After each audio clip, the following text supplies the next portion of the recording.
इस गांव की सुबह भी धीमी धीमी चलती थी, जैसे वक्त यहाँ कुछ दिनों के लिए रुककर सांस ले रहा हो। गांव के किनारे एक पुरानी झोंपड़ी थी, जहाँ रफीक चाचा रहते थे। रफीक चाचा न तो कोई होटल चलाते थे, न ही रोज खाना बनाते थे।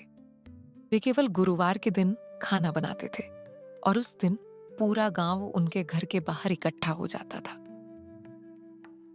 Welcome back to Ahad Tunes, my friend. It's a beautiful morning for a story, isn't it?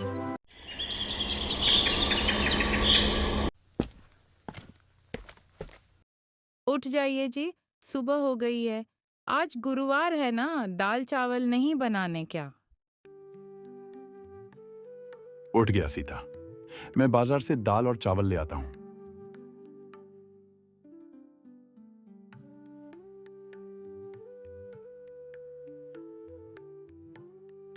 ये लो सीता, दाल चावल अंदर रख लो। मैं तब तक बाहर चूल्हा लगाकर आग जला देता हूं। तुम सामान अंदर रख लो। ठीक है जी, मैं चावल धोकर भिगो देती हूँ। चाचा आग जलाते हैं और थोड़ी देर में चावल तैयार कर लेते हैं।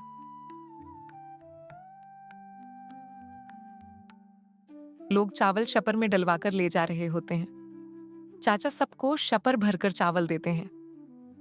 एक आदमी समीर, जो चाचा से जलता था और उनका काम बंद करवाकर अपना कारोबार शुरू करना चाहता था, वह सोचता है कि क्यों ना एक चाल चली जाए, और चाचा के घर जाने लगता है।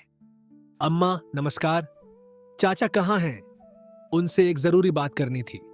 बेटा, वह बबलू से मिलने शहर गए हैं, रात तक आ जाएंगे। क्या काम है मुझे बता दो। हर जगह दाल चावल का रेट बढ़ गया है, लेकिन आपने नहीं बढ़ाया। ऐसा क्यों?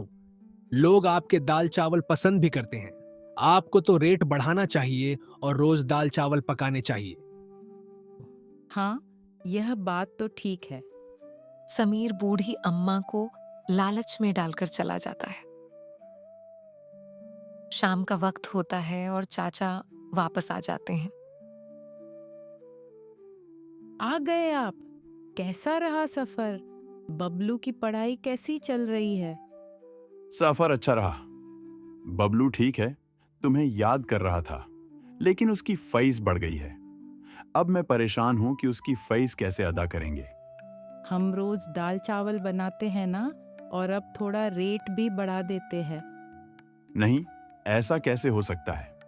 मैं स्वाद बेचता हूं, दौलत के लिए दाल चावल नहीं बनाता। ऐसे बबलू की फीस भी अदा हो जाएगी और हमारे हालात भी ठीक हो जाएंगे। हाँ, और तो कोई तरीका भी नहीं है। रफीक चाचा गांव के चौराहे की तरफ निकल पड़ते हैं। वहां सब गांव वालों को इकट्ठा करके कहते हैं, गांव वालों, उम्मीद करता हूं सब ठीक होंगे। आप सबको पता है कि मैं दाल चावल एक ही दिन बनाता हूं, लेकिन अब मैं रोज बनाऊंगा और थोड़ा दाम भी बढ़ा लिया है। चाचा ने यह अचानक सा रेट क्यों बढ़ा दिया? क्या वे लालच में तो नहीं आ गए? नहीं, कोई मजबूरी होगी। और आजकल इतनी महंगाई है। चाचा तो अब भी मुनासिब रेट में दे रहे हैं। पहले हमें हफ्ते भर इंतजार करना पड़ता था। अब अच्छा है ना, रोज दाल चावल खाने को मिलेंगे। रफीक चाचा रोज दाल चावल बनाने लगे और अच्छी बिक्री होने लगी। यह सब देखकर समीर आग बबूला हो। मेरा सब प्लान खराब हो गया। मैंने सोचा था कि गांव वाले अब यहां से दाल चावल नहीं खाएंगे और मैं अपना होटल खोलूंगा, लेकिन सब गलत हो गया। अब कोई और ही चाल चलनी पड़ेगी जिससे रफीक चाचा का पूरा बिजनेस ही बंद हो जाए। रात को वह रफीक चाचा के घर की तरफ आया और देखा कि उनका बेटा बबलू शहर से वापस आ गया है। ये क्या? ये बबलू कहां से आ गया? मैं तो नमक को गंदे पुराने मसालों से बदलने आया था, ताकि सबका पेट खराब हो जाए और कोई भी यहां से दाल चावल न खाए। अगले दिन समीर चुपके से आता है और चावल में कुछ मिलाकर भाग रहा होता है कि उसका सामना बबलू से हो जाता है। समीर अंकल, आप हमारे घर क्या कर रहे हैं? बेटा, मैं वैसे ही चाचा से मिलने आया था। वो अंदर नहीं है, तो मैं जा रहा हूं। समीर वहां से अपना काम करके चला जाता है।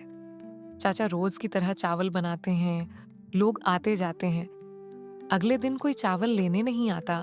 चाचा परेशान होकर दरवाजे पर खड़े होते हैं। बाजार जाकर पता करते हैं तो लोग कहते हैं कि आपके चावल खाकर पूरे गांव का पेट खराब हो गया। आप लालच में आकर पहले दाम बढ़ा दिए और फिर गंदे चावल बच गए। चाचा परेशान होकर कहते हैं कि मुझे कुछ नहीं मिला, लेकिन किसी ने कोई बात नहीं सुनी। दूसरी तरफ समीर ने एक बड़ा होटल और उसके साथ एक दुकान खोल ली। रात को थका हारा रफीक चाचा घर चले गए। क्या हुआ अब्बा? इतने परेशान क्यों हैं? कहाँ थे? सुबह से गायब हैं। बेटा, पहले मैं जितने चावल बनाता था सब बिक जाते थे, लेकिन आज कोई नहीं आया। जब बाजार से पता किया तो मालूम हुआ कि कल मेरे दाल चावल खाने से लोगों का पेट खराब हो गया। लगता है किसी ने चावलों में कुछ मिलाया है। अब्बा, वो समीर अंकल हैं ना? मैंने उन्हें सुबह यहाँ देखा था। मुझे शक है कि उन्होंने कुछ मिलाया है। हाँ जी, उसी समीर ने मुझे लालच में डाला था कि दाम बढ़ा लो और रोज दाल चावल बनाओ। अच्छा, इसलिए उसने होटल भी खोला। उसे पता था कि जब तक मैं दाल चावल बनाता रहूंगा कोई उसके पास नहीं जाएगा, इसीलिए उसने यह चाल चली। सुबह हम पुलिस अफसर को लेकर उसके होटल पर चलेंगे।